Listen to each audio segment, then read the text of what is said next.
One of the best ways to make money in the market is fairly rapid reactions to news. This is one of the little alpha left, and it's probably going to go away with large language models. All right, revenue growth is really good. How'd they get revenue growth back on track? It's kind of tepid for a while. So the question of the morning is, do we buy Roblox? Mom, I want to play Roblox. But Mom, my friend Tommy has a cat in Roblox. It costs $30,000. I want one too, Mom. Honey, I can't buy you a $30,000 cat in Roblox every week. But Mom, Tommy's house is nicer Roblox house than us. Tommy's dad is rich. Tommy's dad is Jason Calacanis. We can't afford to have an $80,000 Roblox house. Mom! Roblox revenue is going wild. And we got to read the Hindenburg report, of course. What do we got here? Cat, we're trying to make millions right now. Get out of here. No more tuna for you.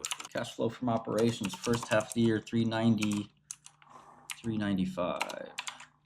Capex, 86.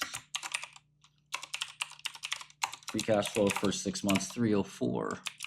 That means 600 for the year. Oh yeah, it's cheap. Oh yeah, it's cheap. Yeah, that's typically what happens, 𝗢𝗏𝗘𝗢𝗏, with these short sellers. That's why I only do one company a year. Because I can't tell you every year, like, put everything you have into Cassava. Like, I can't tell you that every week, I mean. Because there's only one Cassava a year. It would be disingenuous of me to just pull the fire alarm every week. You start wondering if the fire alarm. No, look, I'm not dissing Hindenburg. He does thorough research. He learned from me, and many other short sellers learned from me. I taught half of Wall Street how to short sell. I'd probably do a little Roblox position right here, and then maybe, oh man, Sava's not available for short selling on Interactive right now. That sucks. Autofilled. SLS has some crazy margin requirement. When stocks are hard to borrow, you can often, the broker runs out of shares. So, I mean, Roblox is barely down at this point. We're only interested in buying it if it really got smoked. Hindenburg's not saying anything that everybody knows. Maybe it's time to buy some Salva puts or something.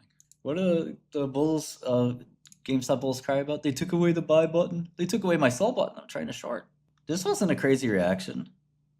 It's 10% down. Now it's only 2% down. Yeah, no, I would have loved to buy Roblox at like 35 or something. Yeah, but did you see the 8K where he said that they have to submit this? They submitted a stat plan. Yeah, I know E-Trade's great. I just got to open an account there. Yeah, I know, Charlie. It's a crazy stock to trade. Bart'll do. I know, it's crazy, Charlie. But earnings have grown for Roblox, so it's kind of like, oh man, I wish I could have caught Roblox at 36. That would have been a great trade.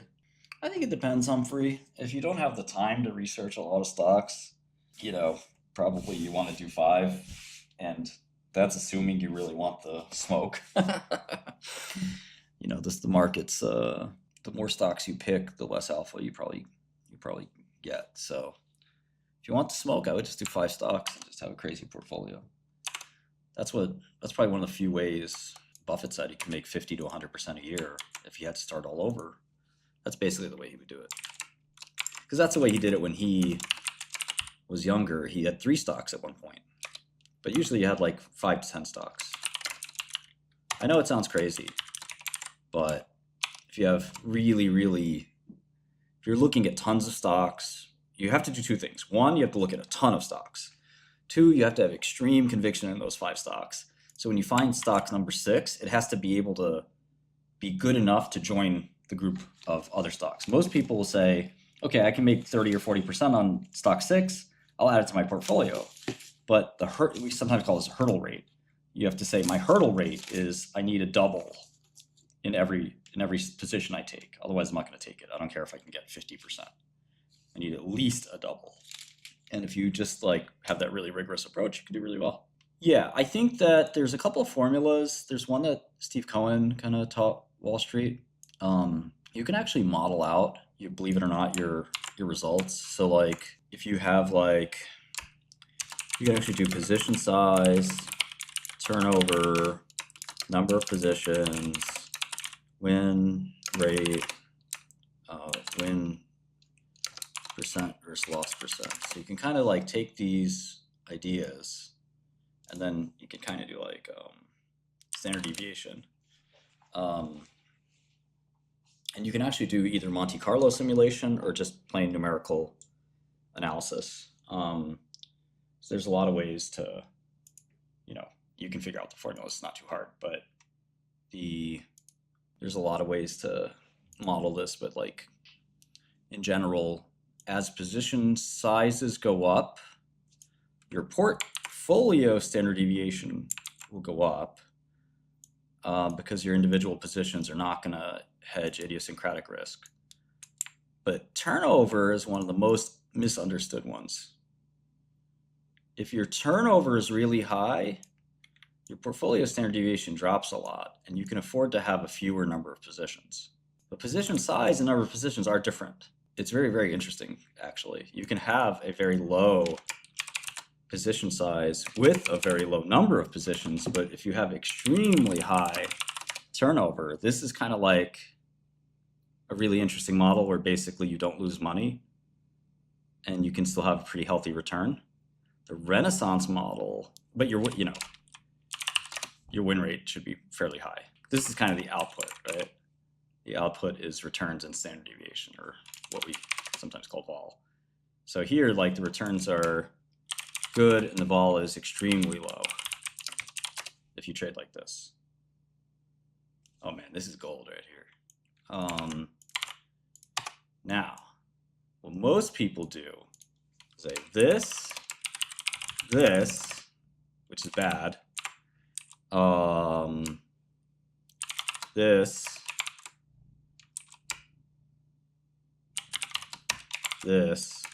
and this. And all this will result in is average returns with very high vol, which is not what you want. Yeah, getting in and out, correct. Which is completely misunderstood, which I can explain some other time, but it's the more you turn over your portfolio, the better, theoretically. Some people even call this velocity. But anyway, Renaissance, so this would be like, I can't even say the name of the guy, but I don't know, very desirable. This would be average retail. Yeah, if you don't like to pay taxes, then sorry. Yeah, no, for hedge funds, they don't pay taxes at all, so they don't care at all, but I wouldn't worry if I were you about taxes. You want gains, right? No, this is quant. No, what is this? This is the average retail, right? Oh, I just copied and pasted this, so this is the same as the average retail. So quant,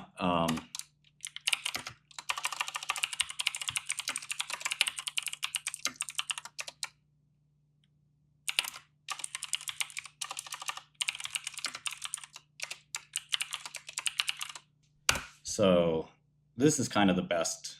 If you can manage this, this is the best way to do it. Very few humans can trade 10,000 stocks, though. Here's another model. This is maybe Buffett.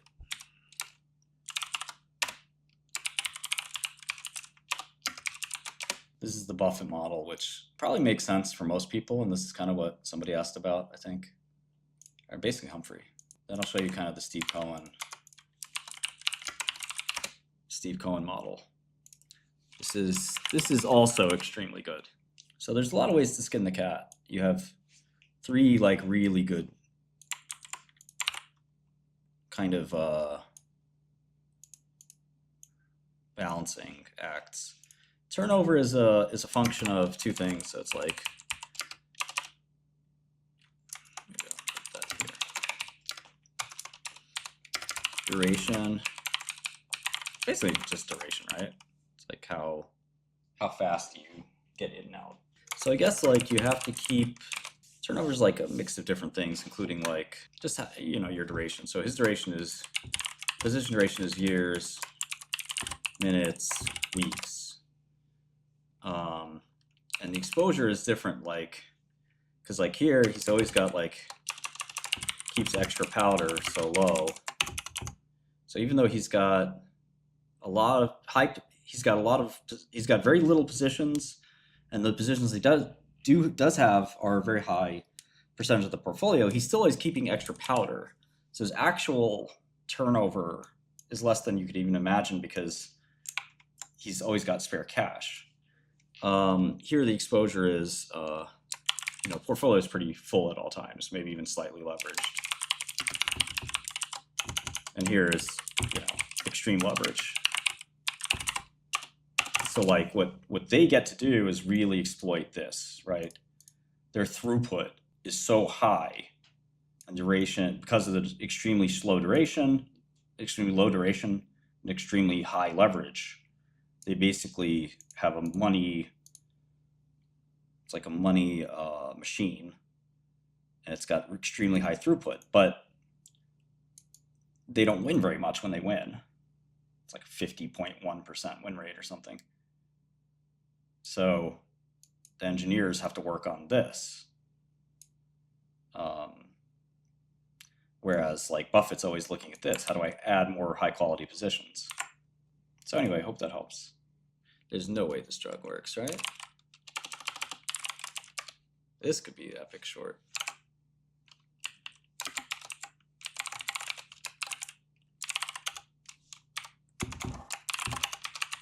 I'm just thinking out loud. I shouldn't prejudice my research with skepticism like that. I mean, this is a depression drug that works through the opioid receptor. I mean, no, there's no news on Cassava other than they put out this weird letter. The stat plan thing worried me a bit, that they may try to not put the results out because of this stat plan. H.C. Wainwright is just doing banking business. They want to do a pipe for them, right? No, it should be over for Cassava. I just try to make sure that there's nothing that could affect it. I wonder if the FDA would say the SPA is off. This thing started in 2019? For $2 billion? 5-year-old biotech. 𝗕𝗏𝗏𝗏𝗏, kappa agonist. No way this works for depression. But let's look at the data. Let's not bias ourselves. Is there any data for this drug? No, we're never going to do fingerprint auth. Jesus Christ. That's the bane of every Bloomberg user's existence. Bloomberg thinks, well, Bloomberg likes it because they avoid piracy. They don't want you to share your Bloomberg. There are no papers on this drug. You know that the company is going to boil down to one event in the next few weeks, right? Okay, here it was called BTRX 335-140. Peeling back the layers. Did they ever do a trial of this drug or not? Oh, it has another name? This thing's gone through 3 code names? Oh, Jesus. Jesus Louises. It's NMRA 14140, formerly known as BTRX 335-140, formerly known as CYM 53093. How are they in a phase 3? Okay, they did a phase 2A, 8 weeks, HAM-D.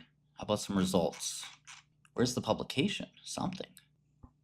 I think, Max, there's a book called Common Stocks and Uncommon Profits. This is probably the best book if you want to learn fundamental analysis, like real due diligence. This is a pretty good book. I want to say it's like 60 years old at this point.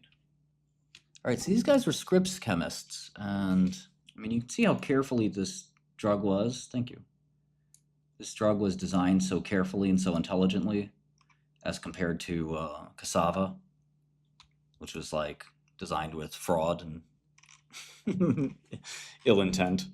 No, this is look at our favorite rhesus macaques. See?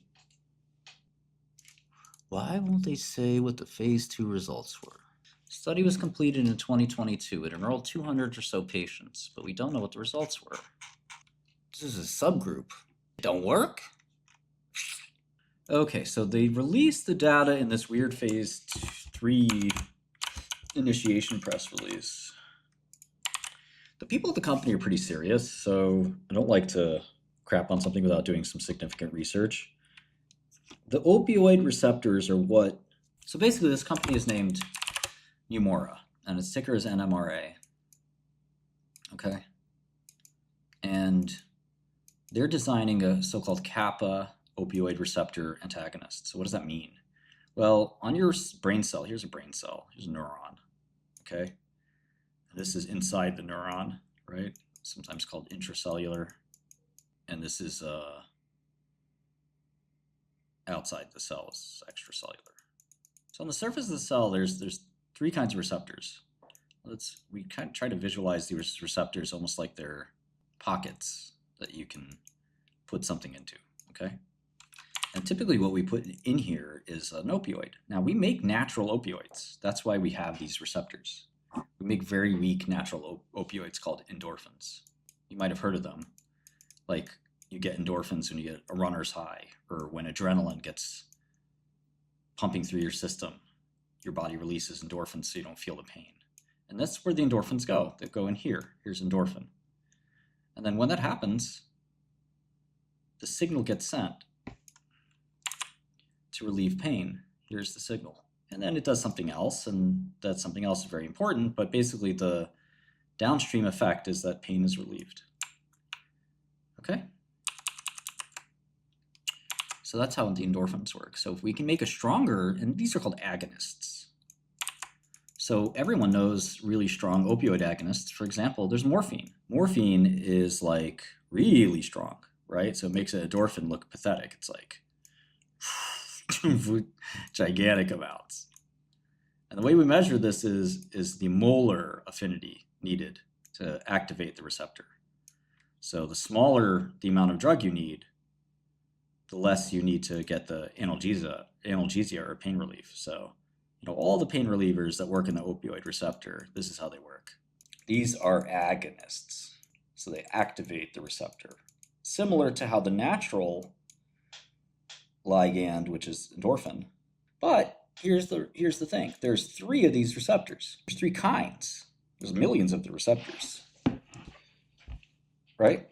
So here's one of them. They're called the mu receptor. Mu is a Greek letter. It looks a little like that.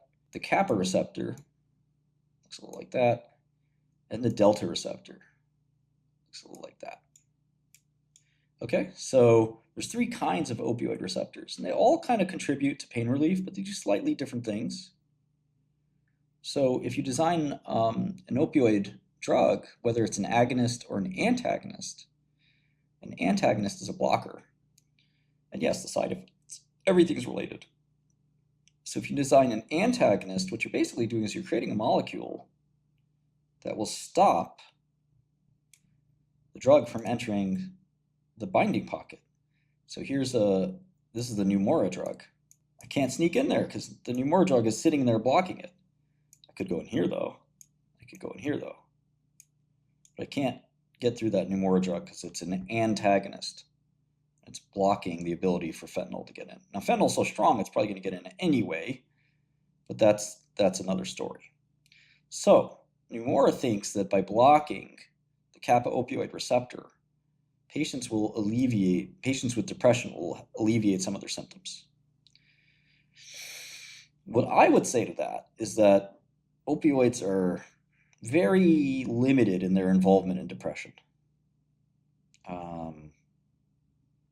Opioids don't have much of an impact on depression. And in fact, if anything, I think blocking the kappa receptor may make depression worse, to be honest. But they had some decent results.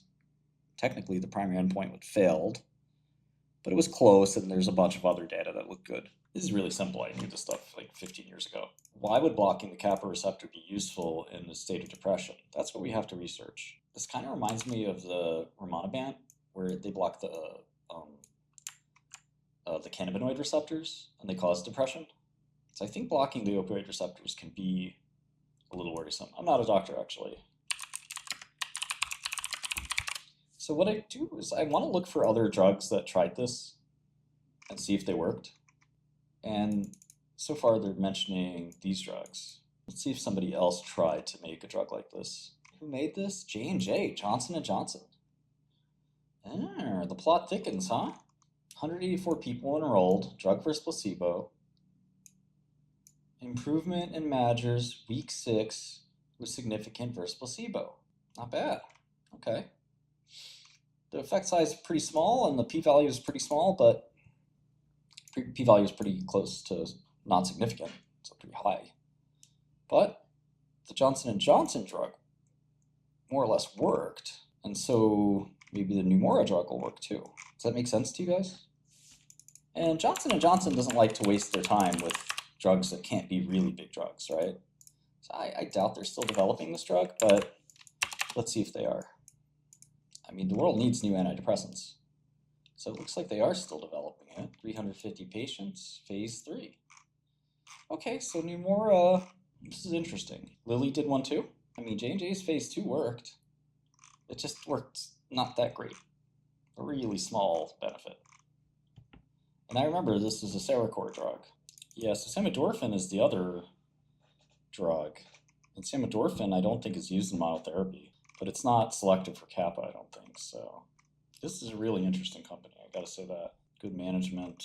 And they've got a ton of drugs, so like even if this drug fails, yeah, exactly, money water. This thing blocks opioids, but it does work. I mean, yeah, both companies have shown similar results, which shows you like, okay, there's a concordant kind of thesis behind the science here. Seroquel, J&J, as well as this company, Neumora. Here's the Seroquel study, which became the Johnson & Johnson drug. But not too many people have tried it.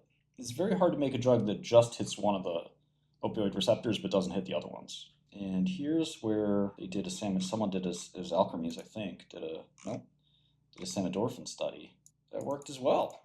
You know, not quite statistically significant, very modest response, 5 points on 𝗎𝗎𝗓s, but you know, and depression's a weird disease. You take what you can get in depression. As our homie said, it's a Lilly drug too. Was it 𝗎𝗎𝗘𝗎𝗏, I think, right? 1 nanomolar, yeah, that's pretty potent. 𝗎𝗎𝗘𝗎𝗏, what a name. Depression is real. Yeah, there was a good deal for J&J, it was a good deal for Seroquel, needed the money at the time. Oh, this was all the same drug. So 𝗓𝗏𝗏𝗏 was the Lilly drug, then became the Seroquel drug, and is now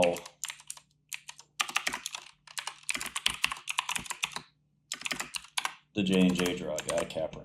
Got it. It's all one. Okay, so there's only been 2 kappa antagonists. Yeah, I mean, honestly, I went in skeptical, but this could be like the next Theravance. They have a muscarinics as well. So if you really want a psychiatry company, this might be the one to look at. Really solid management. I mean, the dude who's running it, if I recall correctly, actually, oh, that's not true, because the CEO who started there is different from the CEO. Yeah, Paul Burns. Maybe I'm wrong. I could just be confused here. Oh, he's the chairman. Okay.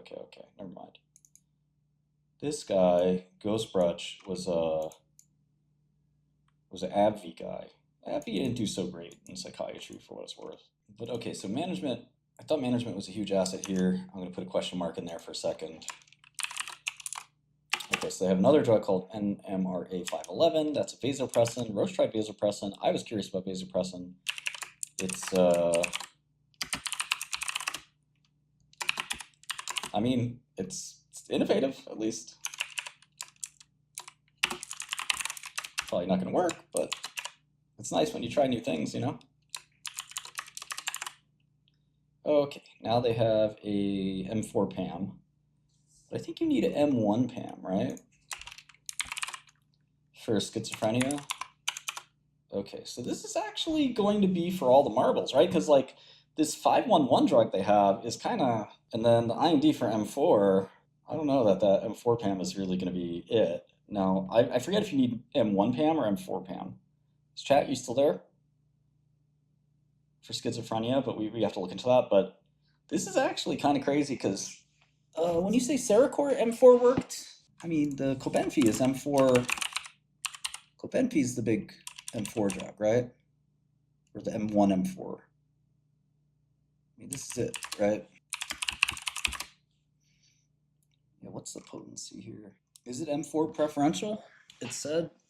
Yeah, the Cerevel drug, yeah, so the theory is you don't need M1. Is that right? But obviously well, I actually think that the Neurocrine drug worked just as well. No, not what you'd rather have, but which one is preferential. Yeah, we can go through the Neurocrine data, but I thought it was just as good as the... No. I know the market did, but I didn't think it was horrible at all. So, okay, let's go through it just because you're curious. So I like Neurocrine. If you look at the 𝗠𝗏 separation, it was 11.3 in emergent 3, which is what most people are looking at. But it was only 8.4 in emergent 2. So 7.5 is really, not this like gigantic delta. I'm not sure that you can write off 7.5 as substantially different from 8.4. And then 11.3, look, I mean, it's a good result, but PANS can kind of, I've seen and done so many schizophrenia trials in my life. PANS can kind of have a mind of its own. These are small trials, by the way. Look at the 𝗠𝗏 trials, 250 patients is nothing. And the Neurocrine trial was small arms too. So it wasn't nearly as bad as people thought. People look at the 11.3 and 7.5 and say, well, that's another story. Right. So it says here xanomeline was 10 nanomolar, at least for this, whatever this is. I want to see the receptor potency. Okay, here's another 10. Okay, it looks like it's pan. It just hits them all the same at low nanomolar for M1 and M4. Okay, so let's see. This was, low dose was 7. This was the 7.4. And this was 2 point, what? 1.9 and 2.9. Now I remember why this data sucked. Yeah, it sounded like they just wanted to rush something out and say, we've got one too. If you average all these, you get like, let's see, 12.5 plus 2 plus 3. That's 17.5 divided by 4. Yeah, maybe it's 4 points. Yeah, not too good. Failed every dose. Maybe they should have done 5 or 10 milligrams. Look at it. Just look at it.